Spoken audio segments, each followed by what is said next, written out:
வணக்கம். என்னுயிரே செல்லம்மா கதையில் உங்களுடன் இணைவது நான் குமுதா மகேஷ். ராஜன், ஜானகி, ரஞ்சித், ராகினி நால்வரும் ரதியை அழைத்து கொண்டு சந்திரமதியின் மருத்துவமனையை அடையும் போது அதிகாலை மணி 5:30 இருந்தது. சந்திரமதி அப்போதுதான் அவர் வீட்டிலிருந்து மருத்துவமனைக்கு வந்து கொண்டிருந்தார். ஏற்கனவே ரதிக்கு செய்ய வேண்டிய முதலுதவி சிகிச்சைகள் பற்றி மருத்துவமனையில் இருக்கும் செவிலியர்களுக்கு ஃபோன் செய்து உத்தரவு பிறப்பித்திருந்தார். மேடம், நாங்கள் ஹாஸ்பிட்டல் வந்துட்டோம். ரதி இன்னும் மயக்கமாக தான் இருக்கா என்று ராஜன் பதட்டமாக சந்திரமதிக்கு ஃபோன் செய்ய, நீங்கள் ஒன்றும் பயப்படாதீங்க, கிளம்பிட்டேன். இன்னும் 5 நிமிஷம் ஹாஸ்பிட்டலில் இருப்பேன். ஏற்கனவே சிஸ்டர்ஸ் கிட்ட என்ன செய்யணும்னு சொல்லியிருக்கேன். ரதியை உள்ள அழைச்சிட்டு போங்க என்று சந்திரமதி கூறிக்கொண்டிருக்கும் போதே செவிலியர்கள் ரதியை அழைத்து சென்று முதலுதவி சிகிச்சை பிரிவில் சேர்த்திருந்தார்கள். அவர்கள் முதலுதவி சிகிச்சையை ஆரம்பித்திருக்க அடுத்த 5 நிமிடத்தில் சந்திரமதியும் அங்கு வந்து சேர்ந்து விட்டார். நடந்த விஷயங்களை பற்றி கேட்டு தெரிந்து கொண்ட சந்திரமதி ஒரு பெரிய பெருமூச்சுடன் ரதியை அட்மிட் செய்திருந்த அறைக்குள் சென்றார். ஒன்றும் பெரிய பிரச்சனைலாம் இல்லை, நான் செக் பண்ணிட்டு சொல்கிறேன், கொஞ்ச நேரம் வெளியே வெயிட் பண்ணுங்க என்று சொல்லிவிட்டு அவர் ரதியை சோதிக்க ஆரம்பிக்க ராஜன், ஜானகி, ராகினி, ரஞ்சித் நால்வரும் வெளியில் காத்திருந்தார்கள். 20 நிமிடத்திற்கு பிறகு வெளியில் வந்த சந்திரமதி, ரதி ரொம்ப வீக்கா இருக்கிற மாதிரி தெரியுது, வெயிட் கூட குறைஞ்சிருக்கா என்று சந்திரமதி கேட்க, மேடம், அது மாமா பிஸ்னஸ் விஷயமா ஜெர்மனி போயிருக்காரு. அவர் போனதுலேருந்தே அக்கா ஒழுங்கா சாப்பிட்றதில்ல. காலேஜுக்கு போகும்போது ஏதோ கொஞ்சம் சாப்பிட்டுட்டு போறா, மதியம் பாக்ஸுக்கு எடுத்துட்டு போறதுலையும் அரை குறையா சாப்பிட்டுட்டு வரா. சொல்லி பார்த்தோம், நான் நல்லா தான் சாப்பிட்றேன் போதுன்னு சொல்லிட்டா. சரி, மாமா வந்தா சரியாயிடும்னு நினச்சி விட்டுட்டோம். ஆனால் அதுக்குள்ளே இப்படி ஒரு நியூஸ் என்று ராகினி கண் கலங்க, ரதி மயக்கமாகிறதுக்கு அவள் வீக்காக இருக்கிறதும் ஒரு காரணம்தான், ஆனால் அதை விட ஒரு முக்கியமான காரணம் இருக்கு என்று சந்திரமதி பேச்சை நிறுத்த, என்ன ஆச்சு மேடம், என் பொண்ணுக்கு வேற ஏதாவது பிரச்சனை இருக்கா என்று ராஜன் பதறிவிட்டார். பிரச்சனை எல்லாம் ஒன்றும் இல்லை ராஜன், சந்தோஷமான விஷயந்தான். நீங்கள் தாத்தா ஆக போறீங்க, ரதி கர்ப்பமாக இருக்கா என்று சந்திரமதி கூறியவுடன் அங்கிருந்த எல்லோரின் முகமும் மலர்ந்தது. டாக்டர், என் பொண்ணு முழுகாம இருக்காளா என்று ஜானகி சந்தோஷப்பட, அடுத்த நொடியே தேவாவை பற்றிய செய்தி மனதிற்குள் புயலாய் வந்து மோத எல்லோர் முகமும் இருண்டு போனது. இவ உண்டாயிருக்கிற இந்த நேரத்திலேயா இப்படி நடக்கணும் என்று நெஞ்சில் அடித்து கொண்டு ஜானகி அழ ஆரம்பித்து விட, இங்க பாருங்கம்மா, இந்த நேரத்துல நீங்க எல்லாருமே தைரியமா இருந்தாதான் ரதி தைரியமா இருப்பா. நீங்க அவ முன்னாடி அழுதுட்டு இந்த மாதிரி இருந்தீங்கன்னா அது ரதிக்கு மட்டுமில்ல, குழந்தைக்குமே பிரச்சனை தான் என்று சந்திரமதி அறிவுரை கூற கண்ணீரை சேலை தலைப்பில் துடைத்து கொண்டு அமைதியாகி போனாள் ஜானகி. காலை வந்த செய்தித்தாளை பார்த்துவிட்டு பதறி அடித்து கொண்டு கரண் ராகினிக்கு போன் செய்ய, எல்லோரும் மருத்துவமனையில் இருக்கும் விஷயத்தையும் ரதி கர்ப்பமாக இருக்கிறாள் என்பதையும் கரணிடம் ராகினி கூற கண்களை அழுத்தமாக மூடி திறந்த கரண், தேவா என்ன ஆச்சு உனக்கு என்று முணுமுணுத்து கொண்டே தேவாவின் போனுக்கு அழைக்க இணைப்பு போகவில்லை. உடனே ரதியை பார்க்க கரணும் மருத்துவமனைக்கு ஓடி வந்து விட்டான். இதற்கிடையில் ரதி கர்ப்பமாக இருக்கும் விஷயம் தெரிய வர மனோகர் மருத்துவமனைக்கு வந்து விட்டார். டாக்டர், ரதிக்கு மயக்கம் தெளிஞ்சிருச்சா, நாங்க போய் பார்க்கலாமா என கேட்டாள் ராகினி. ரதிக்கு மயக்கம் தெளிஞ்சிருச்சு, ஆனால் அவளுக்கு பிபி ரொம்ப ஷூட்டப் ஆயிருக்கு. இந்த நேரத்தில் அவள் டென்ஷன் ஆகக்கூடாது, அதான் இன்ஜெக்ஷன் போட்டிருக்கேன். ஒரு 3-4 ஹவர்ஸ் நல்லா தூங்கட்டும், அப்போ தான் அவள் உடம்புக்கும் மனசுக்கும் கொஞ்சம் ரெஸ்ட் கிடைக்கும். நீங்கள் யாரும் டிஸ்டர்ப் பண்ண வேண்டாம், போய் பார்த்துட்டு வந்துடுங்க. ராகினி, நீ மட்டும் கூட இரு என்று சந்திரமதி சொல்லிவிட்டு செல்ல எல்லோரும் உள்ளே சென்று ரதியை பார்த்துவிட்டு வெளியில் வந்து உட்கார்ந்து கொள்ள ராகினி மட்டும் ரதியுடன் இருந்தாள். ஊசி மருந்தின் துணையுடன் நன்றாக தூங்கி கொண்டிருந்த ரதி கண் விழிக்கும் போது காலை மணி 9:30 இருந்தது. கண் விழித்தவுடன் படபடப்பாக அறையை சுற்றி சுற்றி பார்த்துவிட்டு எழுந்து உட்கார்ந்து கொண்டாள். ரதி எழுந்ததும் வெளியில் ஓடி சென்று, அண்ணா, அக்கா எழுந்திருச்சுட்டா, மேடம் கிட்ட சொல்லிடுங்க என்று சொல்லிவிட்டு திரும்பவும் உள்ளே ஓடி வந்த ராகினி, அக்கா உனக்கு ஒன்றும் இல்லை, திடீர்னு மயக்கம் வந்துருச்சு, அதான் சந்திரமதி மேடம் ஹாஸ்பிட்டலுக்கு கூட்டிட்டு வந்தோம் என்று ரதியின் கைகளை ஆதரவாக பிடித்து கொண்டாள் ராகினி. தேவா எங்க? தேவா வந்தாச்சில்ல, எங்க இருக்காரு? ராகினி, வெளியே இருக்காரா? உள்ள வர சொல்லு, நான் இப்பவே அவரை பார்க்கணும் என்று அவள் மீண்டும் படபடப்பாக பேச, அக்கா அமைதியா இரு, நீ இப்படி டென்ஷன் ஆகக்கூடாது, நீ நீ கன்சீவா இருக்கக்கா நீ இப்படி டென்ஷன் ஆனா குழந்தைக்கு ஆபத்தாயிடும்னு டாக்டர் சொன்னாங்க என்று ராகினி கூற, கண்கள் அகல விரிய ராகினியை திடுக்கிட்டு பார்த்தாள் ரதி. மடை திறந்த வெள்ளம் போல கண்களில் கண்ணீர் கொட்டி கொண்டிருந்தது. என்ன சொல்ற ராகினி, குழந்தையா? நான் கன்சீவா இருக்கேனா என்று நம்ப முடியாமல் அழுகை பாதி சிரிப்பு பாதியாக தன் வயிற்றில் கை வைத்து பார்த்தாள் ரதி. பாத்தியா ராகினி, இவ்வளவு சந்தோஷமான நேரத்துல தேவா என் கூட இல்லை. நான் இதை எப்படி அவர்கிட்ட சொல்லுவேன் என்று ரதி மீண்டும் அழத் தொடங்க, அக்கா ப்ளீஸ் அமைதியா இரு, நீ ரொம்ப வீக்கா இருக்கேன்னு டாக்டர் சொன்னாங்க. இந்தா முதல்ல ஜூஸை குடி என்று ராகினி ஜூஸை எடுத்து ரதியிடம் கொடுக்க, எனக்கு எதுவும் வேண்டாம் ராகினி, தேவாவை பார்க்காம அவருக்கு என்ன ஆச்சுன்னு தெரியாம பச்சை தண்ணி கூட குடிக்க மாட்டேன் என்று ரதி ஆற்றாமையில் புலம்ப, அக்கா ப்ளீஸ் சொன்னா புரிஞ்சுக்கோ, நீ சாப்பிட்றது உனக்கு மட்டுமில்ல உன்னோட குழந்தைக்கும் சேர்த்து தான். நீ இப்படி சாப்பிடாம இருந்து குழந்தைக்கு ஏதாவது ஆயிடுச்சுன்னா மாமா வந்து கேட்டா அப்போ என்ன பதில் சொல்லுவ என்று ராகினி கேட்க, ஆமா அவருக்கு குழந்தைனா ரொம்ப இஷ்டம், கொஞ்ச நாளவே என்கிட்ட கேட்டுட்டே தான் இருந்தாரு என்று தன் அடிவயிற்றில் மீண்டும் கை வைத்து பார்த்து கொண்டவள், சரி கொடு என்று ராகினி நீட்டிய ஜூஸை வாங்கி மடமடவென குடித்து விட்டாள். அக்கா அப்படியே இந்த டேப்லெட்டையும் போட்டுக்கோ என்று ராகினி மாத்திரையை எடுத்து கொடுக்க, அதையும் வாங்கி போட்டு கொண்டவளுக்கு லேசாக தூக்கம் வருவது போல இருக்க, சந்திரமதி வார்டுக்குள் வந்து கொண்டிருந்தாள். என்னம்மா இப்போ பரவாயில்லையா என்று கேட்டுக்கொண்டே தன் ஸ்டெத்தஸ்கோப்பை வைத்து அவள் இதய துடிப்பை கண்காணித்தவர் உடன் வந்த செவிலியரிடம் ரதியின் இரத்த கொதிப்பை அளவிட சொல்ல, அவரும் பார்த்துவிட்டு இப்போ நார்மலா இருக்கும் மேடம் என்றார். ரதியின் அருகில் வந்த சந்திரமதி அவள் கன்னத்தை அன்பாய் வருடினார். கங்க்ராச்சுலேஷன்ஸ் ரதி, அம்மாவாக போற என்று சிரித்து கொண்டே சொல்ல, தேங்க்ஸ் டாக்டர் என்றாள் மிருதுவான குரலில்.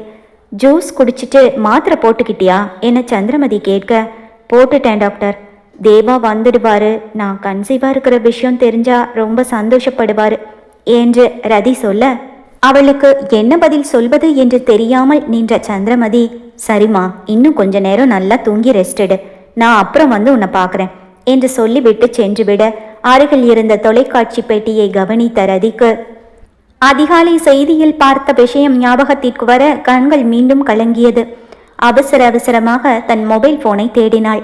என்னக்கா வேணும், என்ன தேடுற என்று ராகினி புரியாமல் கேட்க, என்னோட ஃபோன் வேணும், உங்க மாமா நம்பருக்கு கால் பண்ணி பார்க்கலாம் என்று சொல்ல, அவளை என்ன சொல்லி சமாதானப்படுத்துவது என்று புரியாமல் விழித்த ராகினி, அக்கா உன்னோட ஃபோன் வீட்லேயே இருக்கு, நீ மயங்கி விழுந்த உடனே நாங்கள் உன்னை அவசரமாக ஹாஸ்பிட்டல் கூட்டிகிட்டு வந்துட்டோம், அதான் உன்னோட ஃபோனை எடுத்துகிட்டு வரல, என்னோட ஃபோனும் அம்மா கிட்ட இருக்கு, அம்மா மெடிசன்ஸ் வாங்க போயிருக்காங்க என்று ஏதேதோ சொல்லி சமாளித்தவள், அக்கா நான் கரண் கிட்ட சொல்லி மாமாக்கு கால் பண்ணி பார்க்க சொல்லியிருக்கேன், நீ இப்போ எதை பற்றியும் யோசிக்காம தூங்கு என்று ராகினி ரதியின் தலையை வருடி கொடுக்க, மாத்திரை போட்டதில் அவளுக்கு மீண்டும் தூக்கம் வந்துவிட அயர்ந்து தூங்கிவிட்டாள் ரதி. ரதியின் வீட்டு வாசலில் வந்து நின்றது அந்த ஏர்போர்ட் டாக்ஸி. கார் டிக்கியில் இருந்த தன் லக்கேஜ்களை எடுத்துக்கொண்டு காரில் இருந்து இறங்கினான் தேவா. அவனுடைய போன் சார்ஜிங் இல்லாமல் ஆஃப் ஆகி இருந்தது. ரதியின் வீட்டு வாசலில் நின்றவன் உள்ளே சென்று அழைப்பு மணியை அழுத்தினான். பல நிமிட காத்திருப்புக்கு பிறகும் கதவு திறக்கப்படவில்லை. கதவை தட்டியவன் செல்லமா செல்லமா என்று பல முறை அழைத்து பார்த்து விட்டான். உள்ளிருந்து எந்த பதிலும் இல்லை. என்ன வீட்டில் யாரையும் காணோம், ஒருவேளை ராகினியும் ரதியும் காலேஜுக்கு போயிருப்பாங்களோ, அப்படி இருந்தாலும் ஆண்டி உள்ளதானே இருப்பாங்க என்று மனதில் யோசித்து கொண்டே மீண்டும் ஹாலிங் பெல்லை அழுத்தினான் தேவா. பக்கத்து வீட்டிலிருந்து எட்டி பார்த்த வயதான பாட்டிக்கு தேவாவை அடையாளம் தெரிந்துவிட, தம்பி நீ ராஜ மருமகன் தானே என கேட்க, ஆமாம் பாட்டி, வீட்டில் யாரும் இல்லையா, எல்லாரும் எங்க போயிட்டாங்க என்று தேவா பாட்டியிடம் கேட்க, அதை ஏன்பா கேட்குற, காலங்காத்தால உன் பொண்டாட்டிக்கு திடீர்னு உடம்பு சரியில்லாம போயிடுச்சு, அதான் அவளை கூட்டிக்கிட்டு எல்லாரும் ஆஸ்பத்திரிக்கு போயிருக்காங்க என்று பாட்டி சொல்ல, தேவாவின் மனது படபடப்பாகி போனது. என்ன பாட்டி சொல்றீங்க, ரதிக்கு உடம்பு சரியில்லையா என்று தேவா கேட்க, ஆமா தம்பி, ரதிக்கு தான் உடம்பு சரியில்லை, காலங்காத்தால ஒரே சத்தமா இருந்துச்சு, நான் வந்து பார்த்தப்போ அந்த பொண்ணு மயக்கத்துல இருந்துச்சு, அந்த பொண்ணை தூக்கிட்டு வந்து கார்ல உட்கார வச்சு கார் எடுத்துட்டு எல்லாருமே ஆஸ்பத்திரிக்கு கிளம்பி போயிட்டாங்க என்று பாட்டி சொல்லவும், எந்த ஆஸ்பத்திரின்னு தெரியுமா பாட்டி என கேட்டான் தேவா. தெரியலையே தம்பி, போற அவசரத்துல அதெல்லாம் எதுக்கு கேட்டுக்கிட்டுன்னு நான் எதுவும் கேட்கல என்று பாட்டி சொல்ல, வீட்டில் ரஞ்சித் ஒய்ஃபு என்று தேவா கேட்க, அவங்க அம்மா வீட்டுக்கு போயிருக்கிறதா சொன்னாங்கப்பா என்றார் பாட்டி. தேங்க்ஸ் பாட்டி என்றவன் தன் போனை எடுத்து மீண்டும் மீண்டும் பட்டனை அழுத்தி ஆன் செய்து பார்த்தான். அது உயிரில்லாமல் கிடக்கவே, ச என்று சுவற்றில் ஓங்கி குத்தியவன் எந்த ஹாஸ்பிட்டல் போயிருப்பாங்க என்று யோசிக்க சந்திரமதியின் ஞாபகம் வந்தது.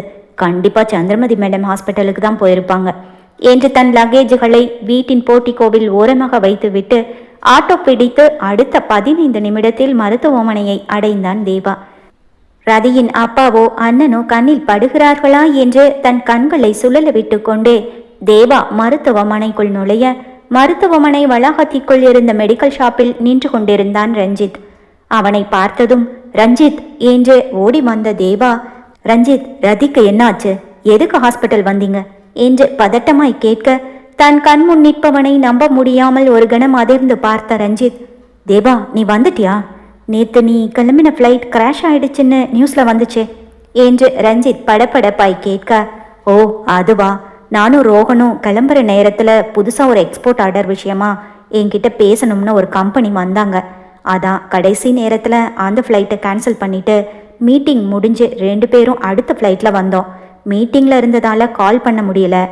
பிளேன் கிராஷ் ஆனது ஏர்போர்ட்டுக்கு ரீச் ஆன பிறகுதான் எனக்கே தெரியும் என்று தேவா சர்வ சாதாரணமாக சொல்ல, தேங்க் காட், கடவுள் தான் உன்னை காப்பாற்றியிருக்காரு. அந்த ஃப்ளைட் கிராஷ் ஆயிடுச்சுன்னு நியூஸ் கேள்விப்பட்டதும் நாங்கள் எல்லாரும் ரொம்ப பதறி போயிட்டோம்.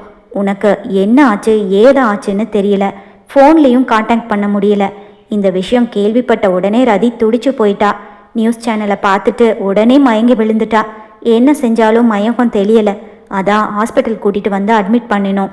சரி, பேச நேரம் இல்லை, நீ சீக்கிரம் வா, உன்னை பார்த்தா ரதிக்கு உடம்பு உடனே சரியாயிடும் என்று ரஞ்சித் தேவாவின் கையை பிடித்து அழைத்து கொண்டு மருத்துவமனை வார்டுக்குள் இருந்த பகுதிக்கு வர, அங்கு சோகமே உருவாக உட்கார்ந்திருந்த ராஜன், ஜானகி, கரண், மனோகர் எல்லோரும் தேவாவை பார்த்ததும் நடப்பது கனவா நனவா என்று புரியாமல் ஆச்சரியத்தில் எழுந்து நின்று விட்டனர். கரண் ஓடி வந்து தேவாவை கட்டி அணைத்து கொண்டான். தேவா நீ வந்துட்டியா, உனக்கு ஒன்றும் இல்லைல்ல என்று தலை முதல் கால் வரை தன் மகனை ஆராய்ந்த மனோகரின் கண்கள் சந்தோஷத்தில் குளமாகி போனது. ஜானகிக்கோ பேச்சே வரவில்லை. ராஜனிடம் திரும்பியவள் தேவாவை விரல் நீட்டி காட்டி, மாப்பிள்ளை வந்தாச்சு, அவருக்கு ஒன்றும் இல்லை என்று சந்தோஷமாக சொல்ல, ஆமாம் என்று அழுகையும் சந்தோஷமும் கலந்து தலை அசைத்த ராஜனுக்கும் பேச்சே வரவில்லை. அங்கிள், ரதி எங்க இருக்கா, அவளுக்கு இப்போ எப்படி இருக்கு, நான் போய் பார்க்கலாமா என்று தேவா அங்கிருந்த அறைகளில் எந்த அறைக்குள் செல்வது என்று தெரியாமல் திணற, வாங்க மாப்பிள்ள, உங்களை பார்த்தாதான் அவளுக்கு உடம்பு சுகமாகும் என்று கையை பிடித்து தேவாவை ரதி இருந்த அறைக்குள் அழைத்து சென்றார் ராஜன். திடீரென்று அறைக்குள் பிரவேசித்த தேவாவை பார்த்ததும் ராகினி அதிர்ச்சியில் எழுந்து நின்று விட்டாள். மாமா நீங்க வந்துட்டீங்களா, அக்கா உங்களை தான் கேட்டுக்கிட்டே இருந்தா என்று ராகினி பேசியது எதுவுமே தேவாவின் காதில் விழவில்லை. நேராக ஓடிச் சென்றவன் வாடிய பூவாய் படுக்கையில் சுருண்டு கிடந்த தன் அவளின் கைகளை எடுத்து அவன் 2 கைகளுக்குள் வைத்து கொண்டான். செல்லம்மா என்னாச்சு, எனக்கு ஒன்றும் இல்லை, பாரு வந்துட்டேன், எழுந்திருமா என்று கலங்கிய வெளிகளுடன் தேவா ரதியின் கன்னத்தை தட்ட, அவளோ மாத்திரையின் வீரியத்தில் ஆழ்ந்த தூக்கத்தில் இருந்தாள்.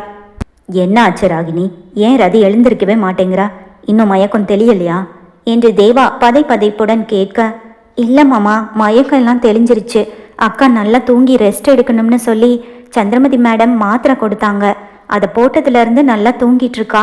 உங்களுக்கு ஏதாவது ஆயிருக்குமான்னு நினச்சி அவளுக்கு பிபி ரொம்ப ஷூட்டப் ஆயிடுச்சு, அதான் மயக்கம் வந்துருச்சுன்னு மேடம் சொன்னாங்க என்று ராகினி சொல்ல, பக்கத்தில் இருந்த சேரை இழுத்து போட்டு ரதியின் கையை விடாமல் பிடித்து கொண்டு அவள் அருகிலேயே உட்கார்ந்து விட்டான் தேவா. இத்தனை நேரம் இருந்த பயமும் படபடப்பும் முழுவதுமாக நீங்கி எல்லோர் மனதும் நிம்மதியிலும் சந்தோஷத்திலும் நிறைந்து விட்டது. மாமா, அக்கா என்று ராகினி ரதி கர்ப்பமான விஷயத்தை தேவாவிடம் சொல்ல முயல, ராகினி, மாமா அத்தை எல்லாரையும் அழைச்சிட்டு வா, நம்ம போய் கேன்டீன்ல ஏதாவது சாப்பிட்டுட்டு வரலாம், காலையில இருந்து யாரும் எதுவுமே சாப்பிடல என்று கரண் பேச்சை மாற்ற எனக்கு பசிக்கல, நீங்க எல்லாரும் போங்க என்று சொன்ன ராகினியிடம் கரண் வா என்று கண்ணை காட்டி சைகை செய்தான். அவனை ஆழ்ந்து பார்த்த ராகினி விஷயம் புரிந்து, ஓகே போலாம் வாங்க என்று அவர்களுக்கு தனிமையை கொடுத்து விட்டு மற்றவர்கள் எல்லோரும் கேன்டீனுக்கு கிளம்பி சென்றனர். ரதி கர்ப்பமாக இருக்கும் விஷயத்தை ராகினி தேவாவிடம் சொல்ல வர கரண் அவளை சொல்ல விடாமல் அழைத்து சென்று விட்டான். கரண், அக்கா கர்ப்பமா இருக்கிற விஷயம் தெரிஞ்சா மாமா ரொம்ப சந்தோஷப்படுவாரு. நீங்க ஏன் சொல்ல விடாம தடுத்தீங்க என்று ராகினி எதுவும் புரியாமல் கரணின் முகத்தை பார்க்க, ஏய் லூஸ் அடனி, உங்க அக்கா முதலா கன்சீவ் ஆயிருக்காங்க. அதை தேவா கிட்ட அவங்க வாயால சொல்லணும்னு ஆசைப்படுவாங்க. அதை பொண்டாட்டி சொல்லி புருஷன் கேட்குற ஃபீலிங்கே தனி. அது புரியாம முந்திரி கொட்ட மாதிரி என்று கரண் ராகினியின் தலையில் கொட்ட, ஓ ஆமால்ல, நல்ல வேலை நான் சொல்லலை. அக்கா தூக்கம் கலைஞ்சு எழுந்ததும் பக்கத்துல மாமா இருக்கிறத பார்த்து ரொம்பவே சந்தோஷப்படுவா. அவ வாயால இந்த விஷயத்தை கேட்டு மாமாவும் ரொம்ப சந்தோஷப்படுவாரு.